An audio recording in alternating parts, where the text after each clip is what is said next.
Thursday, September the 22nd edition of the Carolina Weather Video. Meteorologist Matthew East here with you. Let's start off with a look at a couple of web cameras across the state. Kill Devil Hills, the Avalon Pier web camera on the left, Beach Mountain Parkway cam, courtesy of resortcams.com on the right.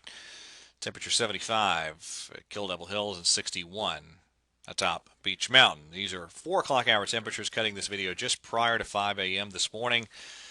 70s on the board in a lot of the Piedmont and the coastal plain over to the coast. A little bit cooler in the mountains and the foothills. Dew points are still up there, kind of a soupy air mass remaining in place across the region. Now let's get into the tropical update, and then we'll focus on our local weather. There's the big view across the Atlantic Basin. You have Carl and Lisa out there in the Atlantic. Now Lisa is going to stay way over here in the eastern part of the Atlantic Ocean and not threaten land. And Carl, again, not looking terribly healthy, but it is a little healthier now compared to 24 hours ago. It's fighting off the shear from this upper level low to the west and continuing to move to the northwest. Now it's made that right-hand turn, now moving northwest at 16 miles per hour. Now, again, the good news is due to the weakened initial state, this probably stays a tropical storm as it makes its closest pass to Bermuda late tomorrow and into tomorrow night. And it also appears that the center of circulation will stay a decent amount east of Bermuda. So it doesn't look that bad right now. Need to keep monitoring it for interest in Bermuda, but it doesn't look terrible at this point. All right, there's storm tracker radar. We have some showers pivoting through the area this morning. There's a look at the triad area where we had some of these showers moving on through. And again, some of these showers at times, it really in various parts of the state.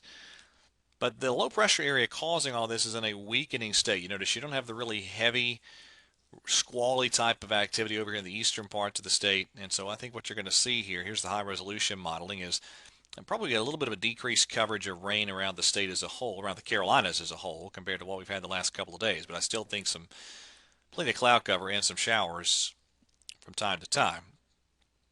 All right, now let me show you a closer inspection here of the surface map. Low pressure down along the South Carolina coast.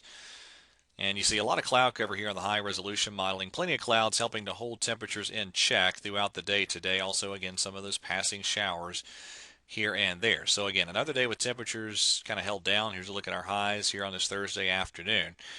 Now, tomorrow we begin to get some drier air slipping in from the north. So I think, especially in the Piedmont and the foothills of North Carolina, some decent intervals of afternoon sun for your Friday, and temperatures beginning to climb accordingly. There's your highs tomorrow afternoon. And Saturday looks very warm. Plenty of sunshine for Saturday. Saturday afternoon's highs looking like that across the region. And then that backdoor cold front begins to move in, so Sunday temperatures a little bit cooler. Very complex setup for next week, too. Now, let me show you this. All right, here's the upper level chart. I was going to do this on us. But either way, here's the upper level chart for today off the European model. There's that weakening upper level low. Now, we go out to Saturday evening. There's a big trough on the European out west. And let's see, let's go out to here. This will be out to Monday night.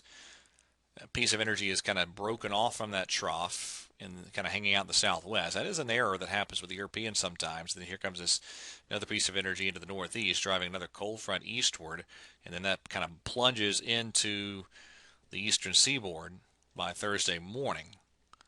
Now, on the other hand, the GFS, look at this. This is the GFS for Wednesday night. The trough stays a little bit more consolidated. And boy, you have some radical differences on the surface map.